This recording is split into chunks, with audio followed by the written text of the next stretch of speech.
Good morning. My name is Deirdre Gordon, a member of your Board of Trustees. Welcome to all of you here and to all of you who are joining us online. We're so glad to have you with us this morning. A special welcome to visitors. Please join us for coffee and conversation across the hall after the service. This community is one of hope and caring, where every person matters. We aspire to live our values every day, keeping love at the center of everything we do. This is such a challenging time in the world, and now more than ever, MLUC offers a safe and nurturing place. You are welcome here. Everyone is welcome here. Our worship team for today includes Reverend John Morehouse, our senior minister, Dawn Star Sarahs-Borchelt, our Director of Learning and Family Ministries, and Deborah McKnight, our worship associate. Music today is provided by the Bayou Porch Rockers. Thank you to the media team for managing sound and tech. Now, Dana Wiley from the Stewardship team has a message.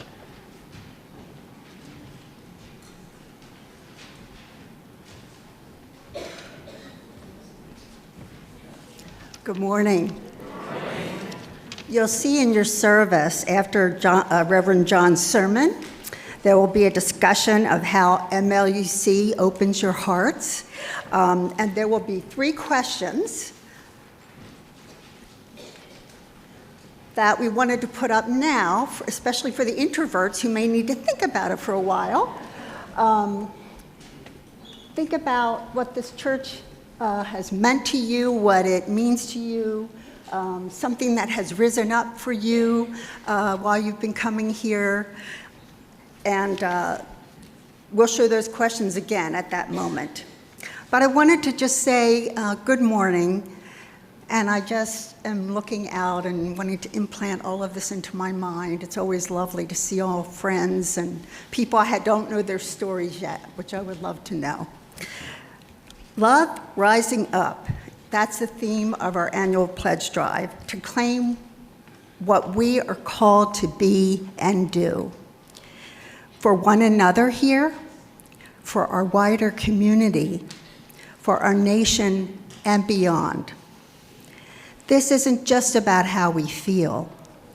It's about how we show up and what we make possible together. If you're newer here, our pledge drive is the time of year when each household at MLUC lets the board and staff know what they promise to give to support the church in the coming fiscal year. These pledges are what allow us to build a realistic operating budget to fund our staff, our ministry programs and events, and support our building and grounds.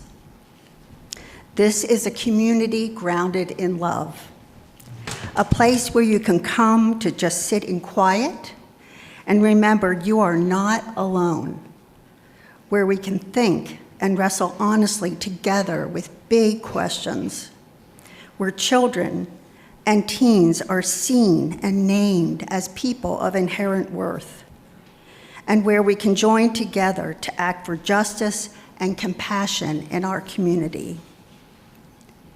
It is also a place where across the generations, we walk with one another in grief and joy, where older and younger alike can keep growing spiritually and share the wisdom of their lives,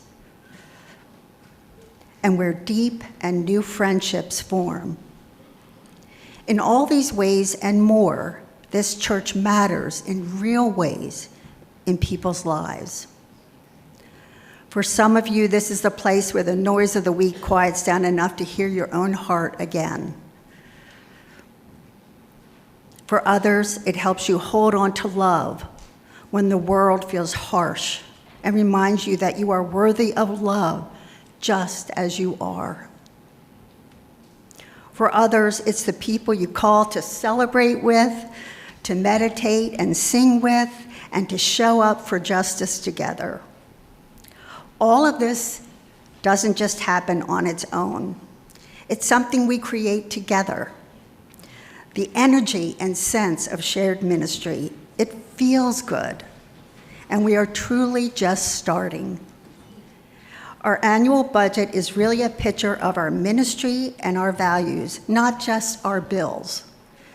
For this next year, it means expanding our social justice ministry with the hire of a new director of social justice, strengthening our programs and events, and opportunities for more connection, collaboration, and discovery for adults, children, and youth, and caring well for our buildings and grounds so they may remain open, safe, welcoming home for our community and our partners.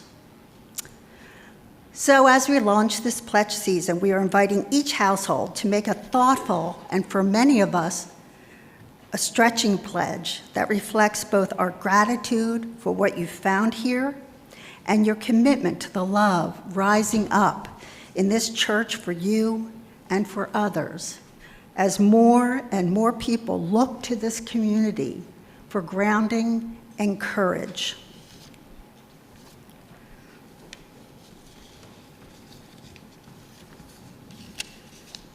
Well, I seem to be missing my third page here. I think what I wanted to say was thank you for listening. Thank you for being who you are. Thank you for being here. And after the service, we have a table out in the atrium. You can make your pledge out there. You can scan a QR code, make your pledge online. There'll be an email going out where you can respond to that. So the bottom line is by March 31st, we'd love to have all your pledges in so that then our board and staff can make this realistic budget I was talking about. Thank you.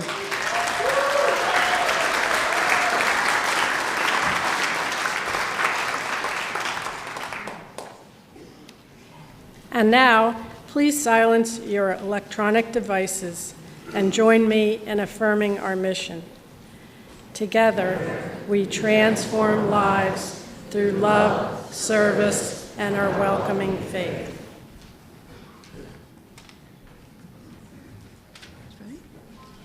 So welcome, everybody. It's great to see a full house here today. We're going to be celebrating Mardi Gras a little bit late. We are the Bayou Porch Rockers. I've been a UU for 49 years, and I met Jansen, and then we got Tom, and so we've been playing Cajun music as a trio. But today we have Elisa, Jansen's wife, joining us, and also David Brown, your music director. So that's kind of fun. So Jansen and Elisa have something to share with you.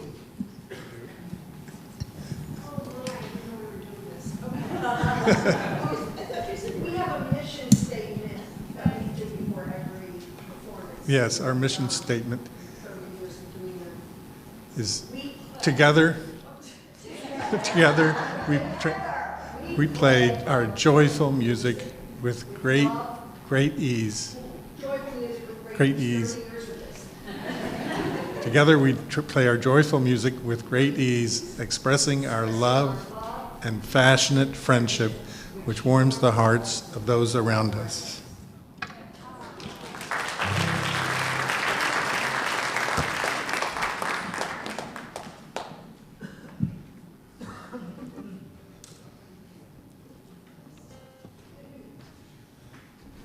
This is a song called New Shoes, and it's about that feeling when maybe you're feeling a little bit blue and you just want to go out and buy something new. Oh, now if you're going down to New Orleans, baby, won't you take me with you?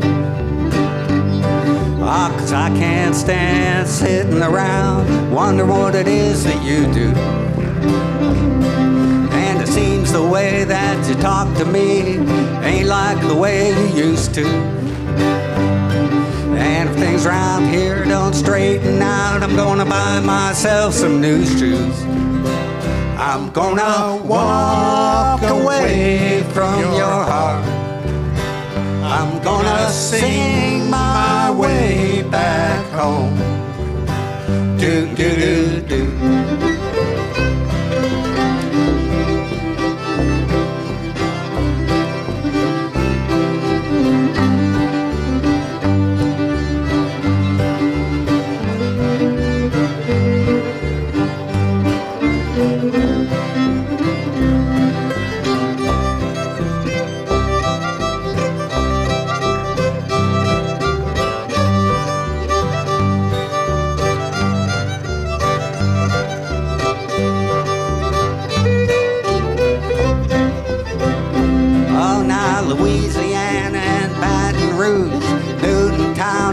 sing the blues to you.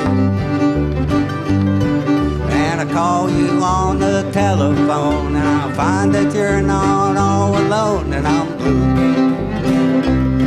So I walk on down to the Five and Dime. I buy some shoes and start to look real fine today. I hold my head up high and I never cry. I'm gonna carry on that way. I'm gonna walk away from your heart. I'm gonna sing my way back home. I'm gonna walk away from your heart. I'm gonna sing my way back home. Do do do do.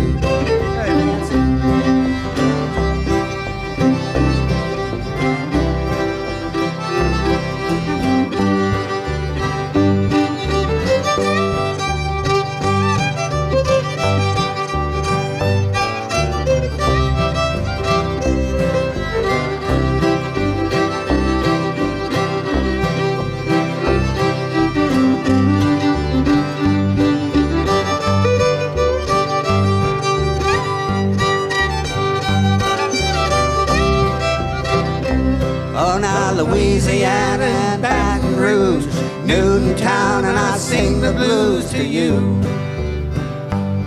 And I call you on the telephone, and I find that you're not all alone, and I'm blue.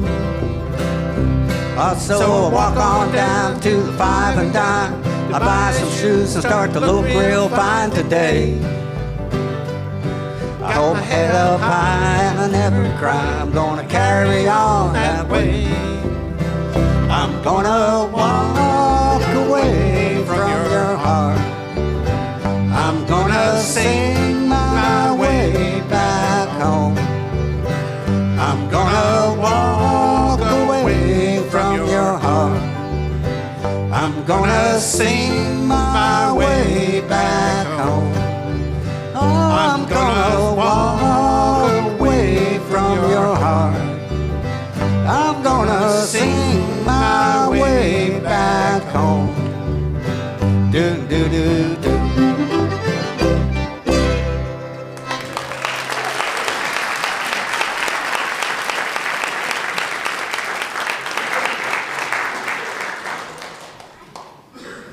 Our chalice lighting today is called As We Travel in Unknown Lands.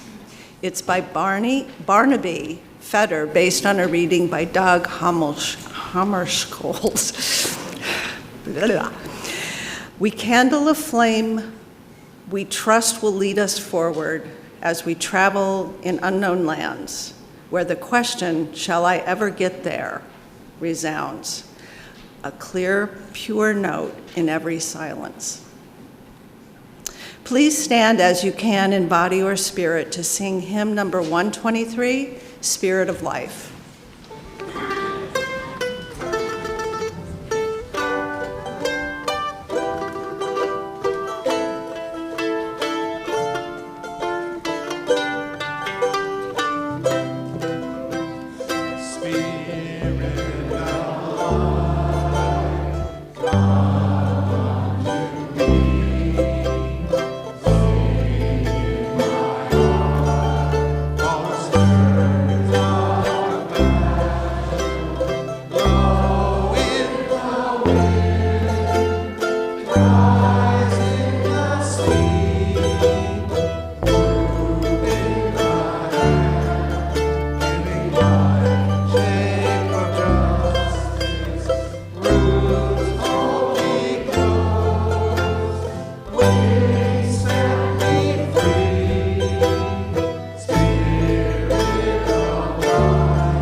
I'd like to invite the members of the Stepping Stone class and their teachers to come forward. We're going to just stand right along here, right along the steps.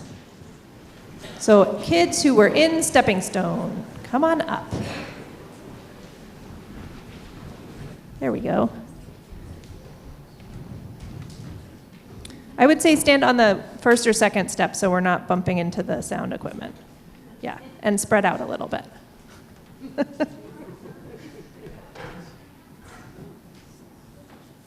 Okay. Jansen, do you want to start with this? This year, second and third grade children were invited to participate in our Stepping Stones program. In their classes, they learned about Unitarian Universalist history and visited with elder members of the MLUC, who grew up as Unitarian Universalists. They learned about the people who make our church work and the rituals we celebrate as a community. Stepping Stones is a rite of passage in which we recognize that our children are grown enough to begin to be responsible for expressing their own understanding of what it means to be part of this religious community. We have invited the children to tell us which UU value is their favorite and why. I chose justice because justice is the freedom and hope that lives in your heart. I chose justice and the same thing. I chose love because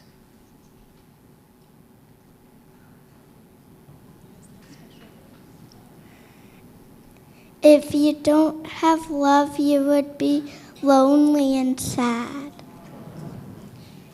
I chose pluralism because you can see if one another is different. I chose justice because everybody deserves to be treated the same way. I chose justice because everybody needs to treat other people the same way as they are. I chose love because everyone deserves love.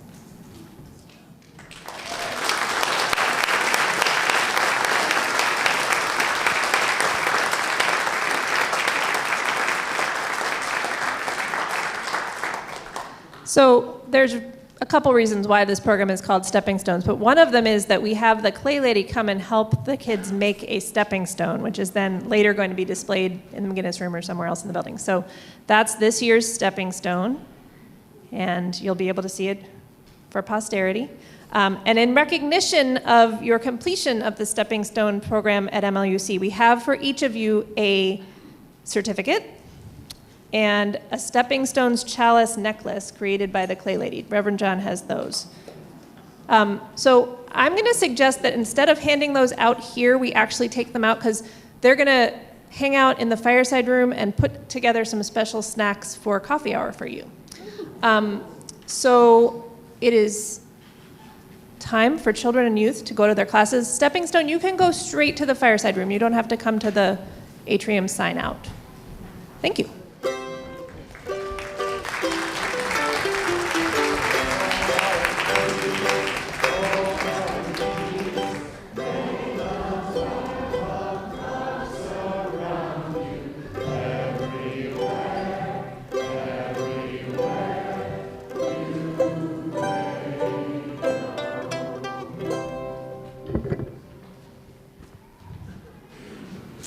Each month, we donate half of our collection to a worthy organization in need.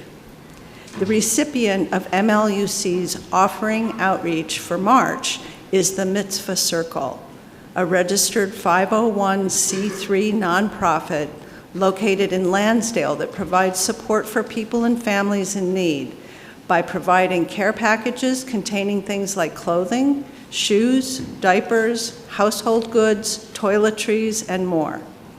Here to tell us about the Mitzvah Circle is founder and executive director Fran Held.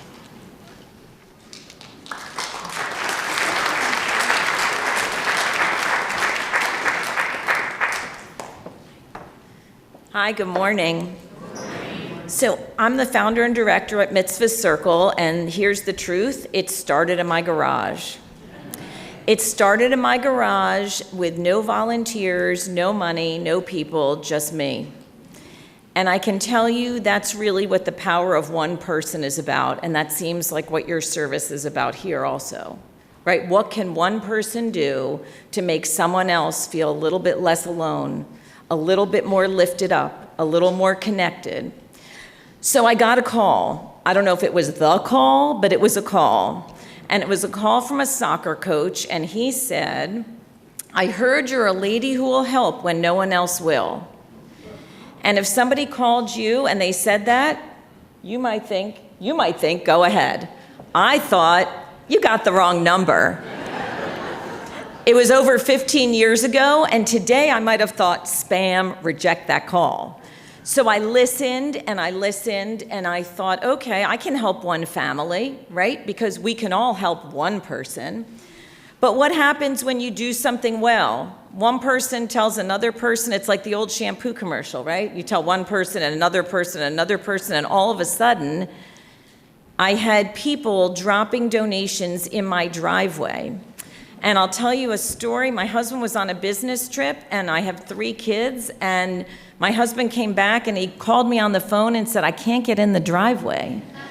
And I said, why not? And he said, because it's filled with bags of stuff. What do you think this all is? And I said, I don't know. But of course I did know. So I was really running a business out of my garage, but I didn't realize it was a business yet. And so that one family, it was a mom with 2 kids, and she had cancer. And she wasn't doing well.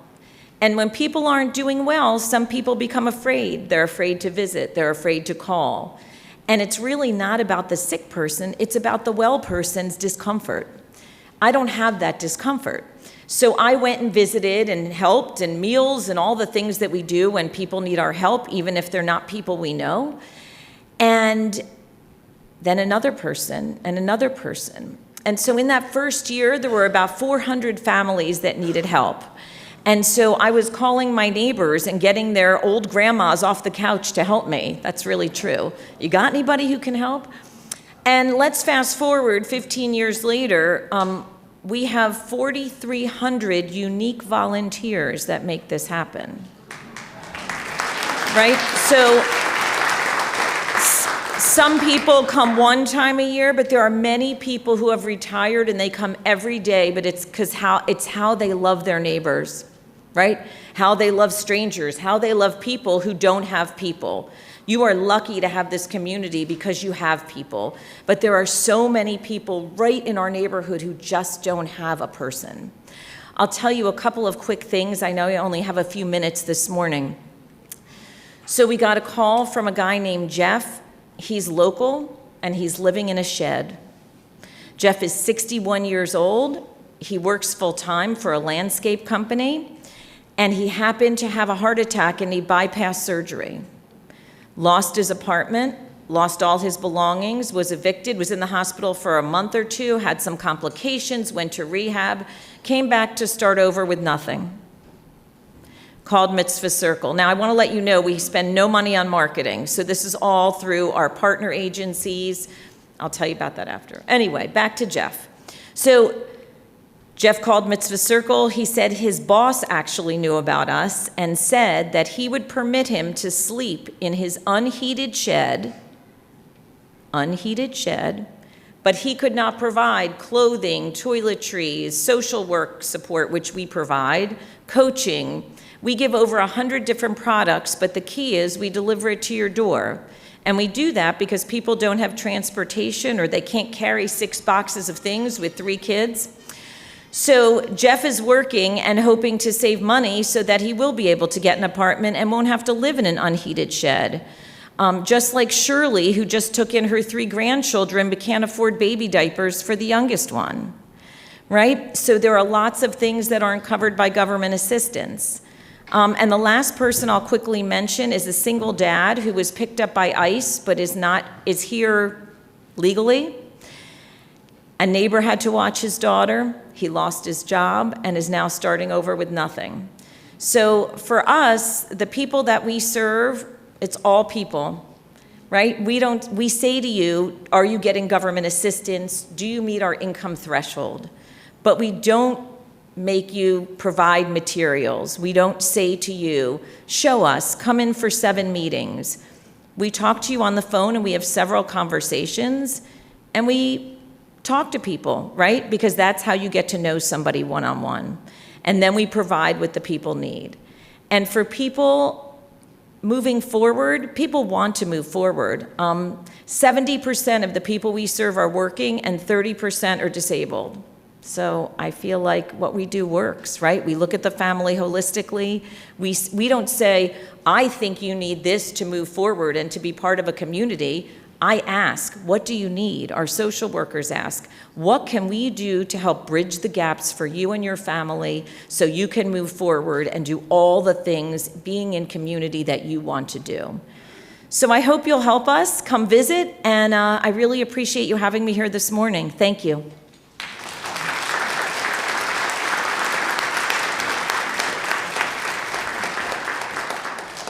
To make a cashless donation, whether watching remotely or from here in the sanctuary, please follow the instructions on the screen or on the back page of the order of service. The offering will now be gratefully received. Will the ushers please come forward?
Pardonnez-moi, viens-toi donc à la maison, chère.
At this time in the service, it is our custom to share our personal joys, sorrows, and concerns. As a community, we acknowledge each joy or sorrow by lighting a candle and saying together, "We hold you in our hearts." Lilia Weber shares that this week, transgendered people in Kansas are under full attack for just living their lives. Trans folks across Kansas reported receiving letters from the Kansas Division of Vehicles stating that they must surrender their driver's licenses and that their current credentials will be considered invalid upon the law's publication later this past week. Should any transgender person be caught driving without a valid license, they could face a Class B misdemeanor carrying up to 6 months in jail and a $1,000 fine. Also, Kansas already requires county jails to house inmates according to sex assigned at birth. Another attack was Kansas SB 244, known as the Bathroom Bounty Bill, which the legislature passed after overriding a veto by the Kansas governor. This law, taking effect immediately, bans transgender people from using bathrooms matching their gender identity in public buildings and creates a bathroom bounty hunter system, allowing citizens to sue transgender people they encounter in restrooms for at least $1,000 in damages, including potentially in private restrooms. To the transgender and gender-expansive people in Kansas and all of our country, we hold you in our hearts.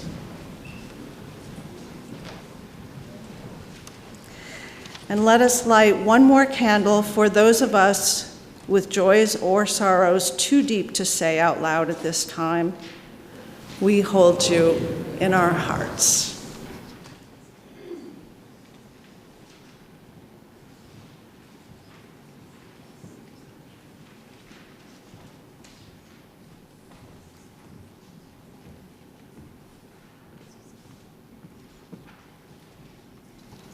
Good morning, everyone. My name is Yvette McDonald, and I am the Congregational Life Coordinator here at MLUC and the Ministerial Intern. And I have been working with an amazing group of people, the lay chaplains here of MLUC, and today I have some really great news that Sue Compton here has joined the Congregational Care Team and is now a lay pastoral chaplain. And Sue Compton, I have to put my glasses on because I cannot see. Sue Compton has completed the lay chaplaincy training, and she is coming to us with an extensive background on training as a death doula. Some of you may have attended the workshop that she did this past, fall? This past fall, 3-part series on death and dying. And Sue will be leading, we're working out the details, but Sue will be leading a death cafe once a month for members and friends of MLUC.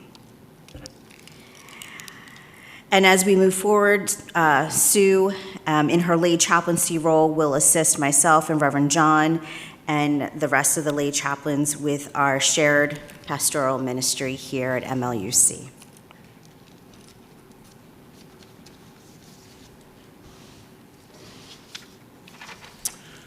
In this role as a lay pastoral chaplain, Sue will serve our congregation as a volunteer by the following activities: visit the ill at home or in the hospital, support those going through major life changes or crises, such as major health issues, loss of job, divorce, or retirement, maintaining contact with those unable to attend a church due to illness or disability, support friends and family involved in caregiving, comfort the bereaved, make herself available to talk by phone and meet with church members in their homes or in the hospital, handle all personal information we are exposed to, and they are exposed to personal information with the highest level of confidentiality and care, and to support the choice and development of the next wave of pastoral care chaplains to ensure a continuity of pastoral care in our congregation.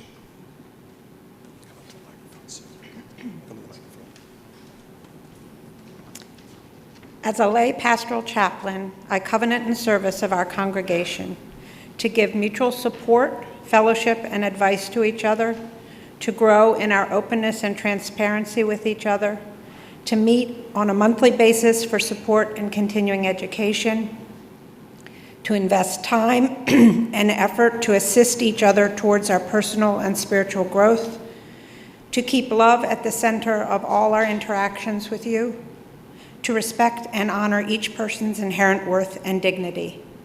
I covenant with you, the congregation, to work with our ministers and our staff in a continuing process to cherish and care for all members of our church community.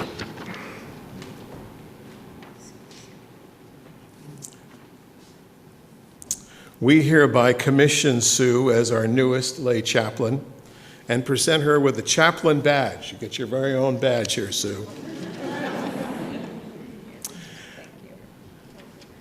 And after the candles of community, which we've done, we will commission you now royally and fully in this role. Will you, the congregation, place your trust in Sue? Will you allow yourself, even push yourself, to ask for her care and receive her care? And will you honor her with the role and responsibilities of lay ministry? And if so, will you please answer, we will? We will. With this trust and love, and on behalf of our congregation, we hereby commission you as our lay pastoral chaplain. May you take up the mantle of this ministry with love and support from your congregation. Thank you, Sue.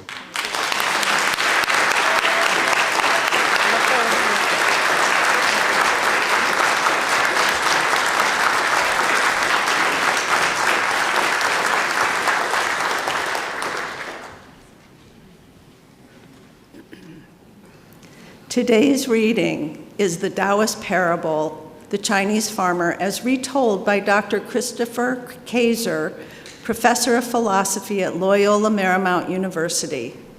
It first appeared in a collection called the Huananzi, a collection of essays that resulted from a series of debates carried out at the court of Liu An, Prince of Hunan, one of the kingdoms of the Han Dynasty in what we now call China, sometime before 139 BCE. Okay. Long ago, there was a widowed Chinese farmer. The farmer and his only son labored through the cold winds of winter and scorching rays of summer with their last remaining horse. One day, the son didn't lock the gate of the stable properly, and the horse bolted away. When the neighbors learned what happened, they came to the farmer and said, "What a sadness this is. Without your horse, you will not be able to maintain the farm. What a failure that your son did not lock the gate properly. This is a great tragedy." And the farmer replied, "Maybe yes, maybe no." The next day, the missing horse returned to the farmer's stable, bringing along with it 6 wild horses. The farmer's son locked the gate of the stable firmly behind all 7 horses. When the neighbors learned what happened, they came to the farmer and said, "What a happiness this brings. With 7 horses, you'll be able to maintain the farm with 3 of them and sell the rest for huge profits. What a blessing." And the farmer replied, "Maybe yes, maybe no." The next day, the farmer's son was breaking in one of the wild horses. The son got thrown from the horse, fell on hard rocks, and broke his leg. When the neighbors learned what happened, they came to the farmer and said, "What a great sadness this is.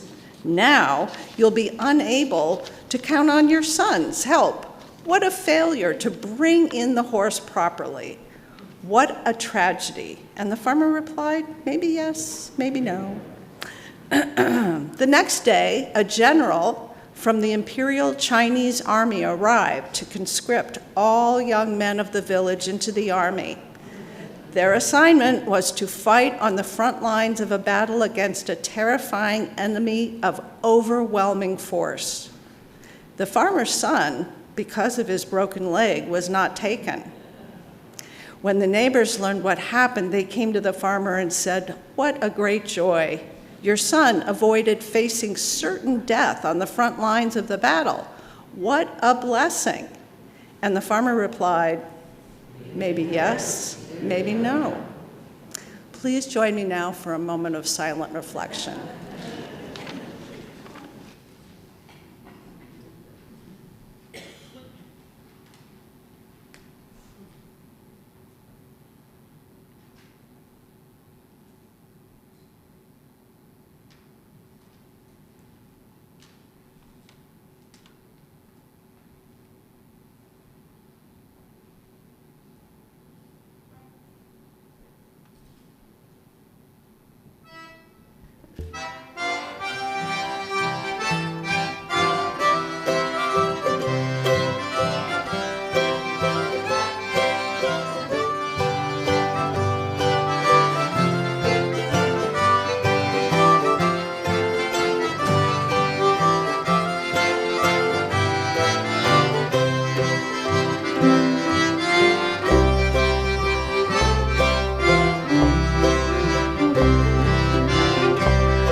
Only in a UU service can you have the Bayou Rockers celebrating a late Mardi Gras and an early Purim tomorrow, March 2nd, amidst the beginning of our pledge drive.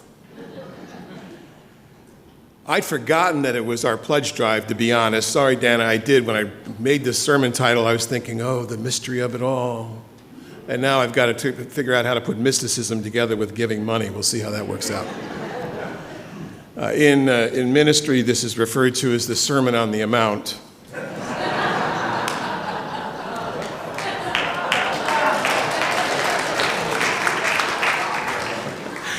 We'll see. Last Father's Day, I shared with you a story about how my wife and I were driving through Yellowstone Park many summers ago. Driving by, there's a beautiful glacier lake in the middle of the park. And I told her, I said, get off. She was driving. I said, I got to jump in this lake. And she said, what? I said, pull off the side of the road. I got to jump in the lake. Okay. I'm not actually that impulsive, so she is, but I'm not. And she's like, all right. So she pulls over, and I strip down to my skivvies, and I jump in the lake, and it's a glacier lake. So it's cold. And I come roaring out, and I go, wow.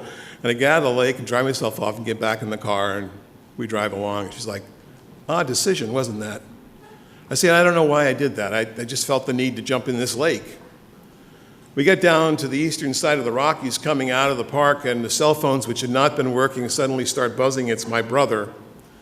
My brother who lives in Massachusetts, near my father who lives in Massachusetts, and he said, Dad's had a heart attack. I need you to get back here. It doesn't look good. So we drove to Billings and found a plane to Minneapolis, and I found a plane to Hartford, Connecticut, and I found my father, who was in a coma at that point. He'd had a heart attack while he was swimming in a pond. And I figured out it happened at exactly the same time as I jumped in that lake. Was that a coincidence? Was it serendipity? Was it synchronicity? Was it the divine trying to give me some kind of a message? I'll actually never really know the answer to that question, except to say that that moment was so cleansing for me. In this time of absolute madness, my friends, and let's not forget that this is happening in the midst of a war in the Middle East, a war waged by one man against an entire region that could devolve into something far greater and far more dangerous. As in this time of when we think we might actually be living in this post-truth world, whatever that means, how do we find something that grounds ourselves to the sane world that we want to live in? How do we look at the beyondness of all this and find any meaning? I most often describe myself these days spiritually as an enchanted agnostic with mystical tendencies, which is cuter than it sounds, actually. The enchanted part is right enough. I do think that there's a lot that we don't know in the universe. I think there's a lot about ultimate power and powers that are greater than ourselves, not just worldly powers, but what happens after we die, what all of this means. And I don't know what that is, but I'm enchanted by the prospect. And because I don't know what that means, I have to treat it like the mystics treat it, with a mystery that doesn't necessarily have to be figured out. Or as the bumper sticker said, I'm an agnostic and you are too, you just don't know it yet. When the great mystics of the Middle Ages spoke of the unknowable, they were surprisingly not anxious about their world. This was in the middle to late Middle Ages. The 12th to the 15th centuries were a time in Europe of great uncertainty. This was the time of the bubonic plague. This is when more than half of Europe's population simply disappeared. This was the time of the naked tyranny of kings and strong men who threw people off their land. And this is the time when the church's only response seemed to be, we're all going to hell. Surprisingly, the number one bestseller of the 15th century was a little book called The Cloud of Unknowing. Mystics found comfort in the unknowable. From Hildegard of Bingen, who in the 11th century, as an abbess, wrote, As an abbess, she wrote, God hugs you. You are encircled in the arms of the mystery of God. Or to Julian of Norwich, who in the 14th century is an anchoress. An anchoress is someone who spends their adult life in a cell, 8 by 10, usually attached to the side of a church with just a little slit to pass through food and take out things that are no longer wanted in the cell. And she writes beautiful, beautiful poetry about her visions of the ecstatic in a time of great, great uncertainty. And she said, all will be well in all manner of things, all will be well. Try imagining saying that right now, right? Or what gave them, or any of the mystics of that time, St. Francis of Assisi or the Buddha, what gave them this understanding of being at peace when their world was even more dangerous than ours? Perhaps it's the very act of surrendering to a mystery that we do not know that makes it possible for us to go on. And I'm not talking about simply ignoring what's going on, but knowing that we can't control what's going on. And I know that when I let go of control, which is a lifelong project for me, when I let go of control, it's very freeing, very freeing. And I try to live more and more by the maxim to be more curious and less judgmental about people. I would commend that to any of you who'd like to try that. Try asking questions. I've said this before. Ask questions when you're at a party. You'll be the most interesting person in the room. Wow, that's an amazing person over there.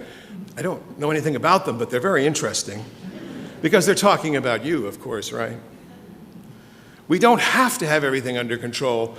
We can't have everything under control, especially now. Can I get an amen?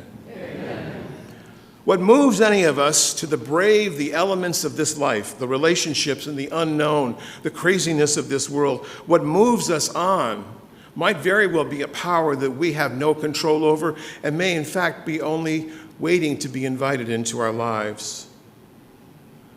Catherine Keller, who wrote a beautiful book many years ago called On the Mystery, said that our minds are perhaps the cosmic appetite for becoming something more. Lured by the possibility that there's something more in life, beyond the prayer, beyond the tears, beyond the anger.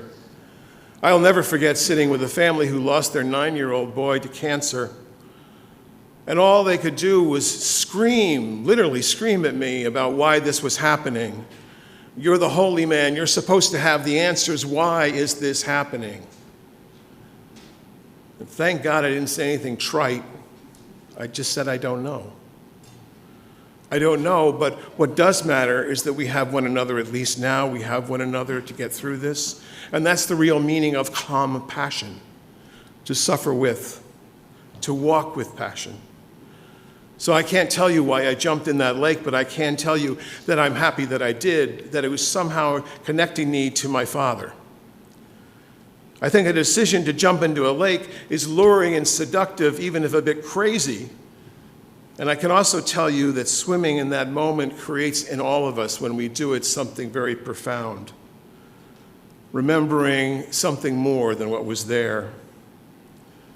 I believe that there's something more for us here. I believe that we're probably driven by something more collectively than we might be able to recognize. And I don't mean this as an individual journey. I mean this collectively as us. As we are right here now creating a theology together that will actually make a difference in this world and respond to the craziness that we're living through right now. The question for you, though, is are you okay with not knowing? Are you going to be open enough in your heart and your mind and your life to see the beauty and the mystery of who we are as Unitarian Universalists and to find the power of meaning in our lives by simply being together and doing good works? There are many paths to the holy.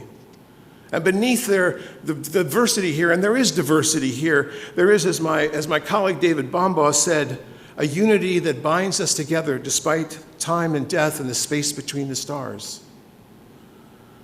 Many of us are moved by the knowledge that there's no wrong way to love, there's no wrong way to discover the holiness in your life. Kansas be damned.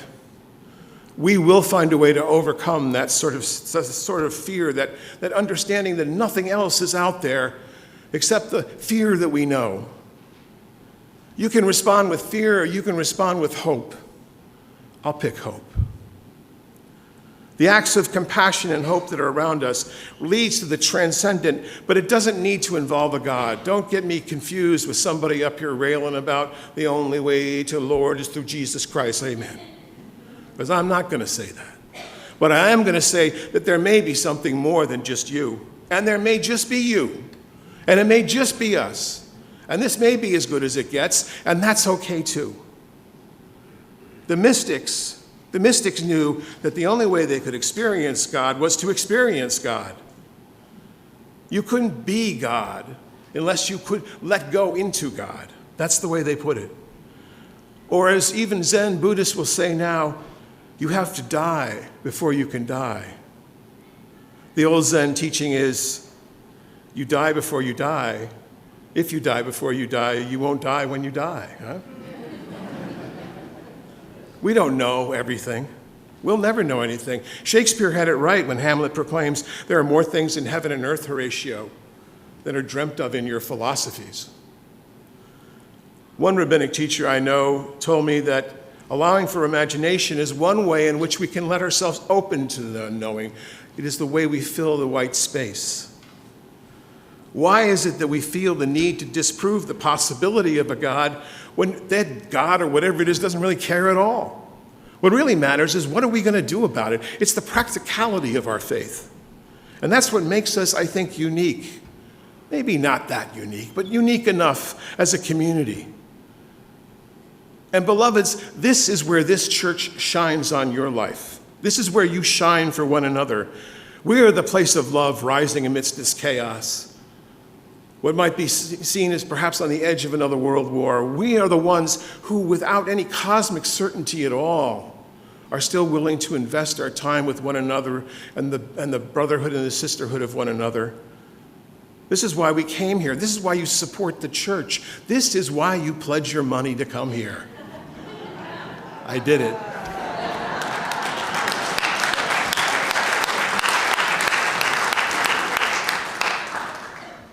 If there was ever a time to give money to an organization, my friends, this would be it, right? The pledge drive is just one extension of the love that we already share. Letting go of everything is not easy. Letting go of the things that cause us fear and anxiety is possible, but only if we can replace it with the love of one another. And the love that the world that we are engaged with now, as desperate as it seems, is still worth engaging with. What we're not here to do is fossilize into dogmatism. We're not here to proclaim something as the only truth. God knows. There's more than one truth in the world, right? There's more than one way to have a worship service, that's for sure. And there are a lot of different ways that we could be something more than just moralism, something more profound. Several months after my father died, we gathered as a large family on the shores of our island home, and we bade farewell to him, sending his ashes into the ocean. And after the ceremony, my brother, my only brother, and I sat down. My brother and I are not very close. He values rationality and tidiness to life. I tend to be more free-ranging. But at the moment we were sharing how in the death of your parent, your final parent, and my grandfather said this to me once, he said, your innocence is truly gone. It hadn't been easy for the two of us. My brother almost drowned when I was 8 years old. And I thought it was my fault because my mother had told me to keep an eye on him. It kept me distant from my brother for 30 years until I realized my mother had no right putting an 8-year-old in charge of a toddler at the edge of a pond while he was playing with his friends. And as I worked through that, I realized that that fear had been holding me back and that we needed to connect. And he said, we should talk more, bro. I said, yeah, we should. We should talk once a week. I said, yeah, it's not going to happen. But we can talk more. Our lives are full to running over, aren't they? It's hard to sometimes carve out time, something as simple as that. But I have called him more. A Trappist monk once told me that the way to understanding the holy in your life is to follow the pain. To understand the power, follow the money, right? To understand meaning in your life, follow the pain. Follow the pain of the breakdown. Follow the pain of this craziness we're living in. Follow the pain of being with those who don't have enough. Follow the pain of our own way of finding our way forward. You have to break down to break through, right? And that's why we support the congregation like we do, because without that greater meaning, we're not here at all. We're here to follow the pain, but find joy in the midst of that. I say again, as Audre Lorde said, joy is an act of resistance. Beyond our troubles, there is something through as we go through. And I remember what Jack Kornfield once said in his beautiful book, After the Ecstasy, the Laundry. We are moved, he said, initially by passions and the need to get through our struggles, and then we have to reinforce those passions with something greater, something that can get us through the days. We call this practice, spiritual practice, if you want. And practice spiritually happens in any number of ways. It can be a walk. It can be quiet in the morning. It can be staring into the eyes of the ones you love. It can be any of those things. Over the years, I've been an atheist, I've been a Buddhist, I've been a Christian, and now I'm a mystic, an enchanted mystic. And I moved from these perspectives in my faith journey because I realized ultimately they're all pretty much the same. Our spirit moves us to be compassionate. Our spirit moves us to move beyond the worry, but also to be engaged. Our spirit moves us to leave behind the worry that we're going to heaven because heaven's right here, or we're going to hell, which I totally reject because life is hell enough, right? In short, the Spirit moves us, my friends, when it binds us together in one body. The kind of beliefs that you have, my friends, are those beliefs that are best enacted when we are with one another. Can I get an amen to that? David Bambaugh again says there's this unity that binds us together in spite of time and death and the space between the stars. We are the going together. We are the coming together of a community that will reach out in the midst of war and strife and hatred and the attacks on people because of who they are and who they love. We will be that something greater in the world. I believe we can do it. I believe the time is now. I know we're going to run a little late here, but we're now going to break into groups, and 3 or 4 of you at a time. I know this just makes the introverts among us cringe, but bear with us and give it a whirl. We're going to try this. We're going to answer. You can answer the questions. Can I have the questions up, please? There they are. However you want to answer those questions. Let's draw this together a little bit. I'm not going to have time to get the feedback from you all, but let's have a little time. We'll have about 5 to 6 minutes for discussion, so keep your conversation as brief as possible. Try to focus in on one or all of those questions. Thank you. Let's take a little bit of time to do that.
right, thank you.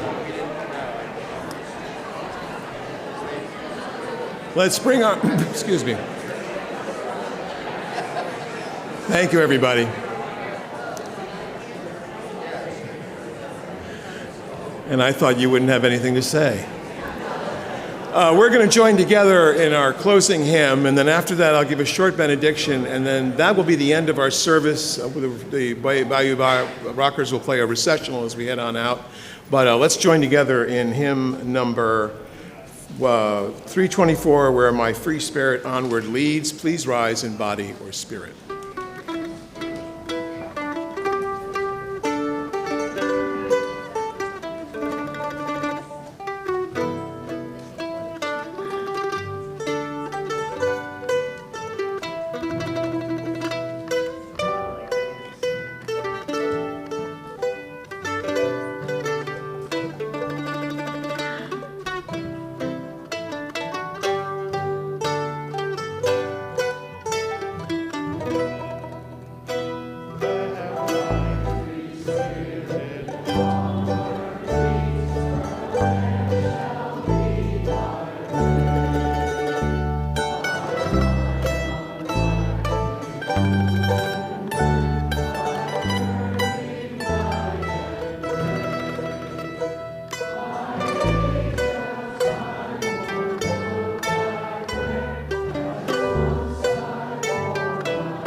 Sarah Moore said that we receive fragments of holiness, glimpses of eternity, brief moments of insight. Let us gather them up for the precious gifts that they are, and renewed by their grace, move boldly into the unknown. So may it be now and always, for now the service truly begins. Amen.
Feel free to dance. We are going to have a Mardi Gras march out after this one song we're doing now. So you might want to wait to jig out to the Mardi Gras song, but dance now too. There'll be a dance lesson in about 20 minutes, and then we're going to play for an hour for dance music and listening.